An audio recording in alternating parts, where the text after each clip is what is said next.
સુરતના સથાણામાં હોટલમાં નાસ્તો કર્યા બાદ પોલીસ તરીકે દમ મારી પૈસા નહીં આપતા લોકો વિફર્યા, 2 યુવકની ધરપકડ। સુરતના સથાણા વાલક પાટિયા પાસે મધરાત્રે 20 સપ્ટેમ્બરે 3 વાગ્યે કારના ડેશબોર્ડ પર પોલીસની પ્લેટ લખાવેલી કારમાં આવી દાદાગીરી કરતા 2 શખ્સને ટોળાએ ઘેરી લીધા હતા। જે બાદ કારની તલાશ લેતા દરવાજા સહિતની જગ્યામાંથી દારૂ અને બિયરની બોટલ મળતા હંગામો મચી ગયો હતો। લોકોએ વિડીયો ઉતારી સોશિયલ મીડિયા પર વાયરલ કરતા પોલીસે આ મામલે કાર ચાલક વિરુદ્ધ 2 ગુના નોંધી ધરપકડ કરી હોવાનું જાણવા મળ્યું છે। લોકોએ વિડીયો બનાવી પોલીસને જાણ કરી। સથાણા વાલક પાટિયાના નામથી એક વિડીયો વાયરલ થયો હતો, જેમાં એક નંબર પ્લેટ વિનાની બલેનો કાર દેખાઈ આવતી હતી। કારના ડેશબોર્ડ પર પોલીસ લખેલું પાટિયું જણાઈ આવતું હતું। ટોળા દ્વારા આ કારમાં સવાર 2 શખ્સને બહાર કાઢી કારની ઝડપી લેવામાં આવતા બિયર અને દારૂની બોટલ હોવાનું સામે આવ્યું હતું। ટોળા દ્વારા પોલીસ કંટ્રોલ રૂમમાં પણ જાણ કરવામાં આવી હતી। પોલીસે બંને શખ્સની ધરપકડ કરી। વાયરલ વિડીયો વચ્ચે સથાણા પોલીસ પાસેથી મળતી માહિતી પ્રમાણે આ કાર ડિટેન કરી તેમાં દેખાતા બંને શખ્સની ધરપકડ કરી લેવામાં આવી છે।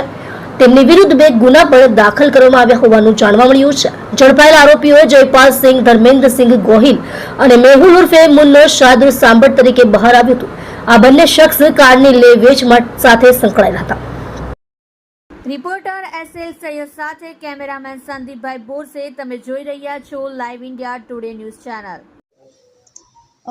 જે બનાવ બન્યો છે એ ગાડી જે છે એ આરોપીઓએ પોલીસ લખેલી પ્લેટ જે છે પોતાની ગાડીમાં રાખી પોલીસ તરીકેની ઓળખ આપેલ છે અને વાલક જંકશન પાસે પોતે પોલીસે આવું જણાવી અને ત્યાં રેસ્ટોરન્ટ પર પણ પોતે પૈસા નહીં આપ્યા અને ત્યાં એને ધમકી આપી પૈસા માગતા એને કે અમે તમને જાનથી મારીને તમારી પર ગાડી ચડાવી દઈશું, આવી રીતની બનાવ બનેલ છે।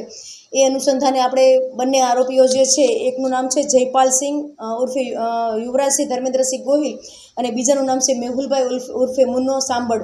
આ બંનેની ધરપકડ કરી છે અને બંને ઉપર એક સરકાર તરફે બી FIR દાખલ કરી પોલીસની જે પ્લેટ વાપરેલી છે અનુસંધાને, અને બીજો જે છે એ જે રેસ્ટોરન્ટવાળો છે ને પૈસા નથી આપેલા એ પણ એક ગુનો દાખલ કરી 2 FIR એના ઉપર દાખલ કરેલ છે। સર, પકડાયેલા આરોપીઓ પાસેથી પોલીસની નેમ પ્લેટ મળી આવી હતી, તો એમને પૂછપરછમાં આ પ્લેટ ક્યાંથી લાવી હતી? એ ગાડી ભાડે આપે છે એવું એને કીધું ને અમારી આ રીતે નેમ પ્લેટ આ રાખી છે એમ જ, અને પોલીસ તરીકે રોફ જમાવવા અને આ રીતે ગેરકાયદેસર કૃત્ય કરવા માટે જ એને પોલીસની પ્લેટ રાખેલી હતી। વાયરલ વિડીયોની અંદર દારૂની બોટલે બિયરની ટીન પણ જોવા મળી રહ્યા છે, શું આ મામલે તપાસ કરેલ છે? હા, એમની અત્યારે પૂછપરછ ચાલુ છે, કારણ કે જે ટીન મળી આવ્યા છે ખાલી ટીન છે અને એ ગાડીમાંથી મને પ્લેટ અને ટીન જે છે હાલ આપણે કબજે કરેલા છે। ક્યાંથી લાવ્યા છે, શું કર્યું છે, આપણે તપાસ કરીએ છીએ। હું ક્યાંના રહેવાસી છે આ બંને?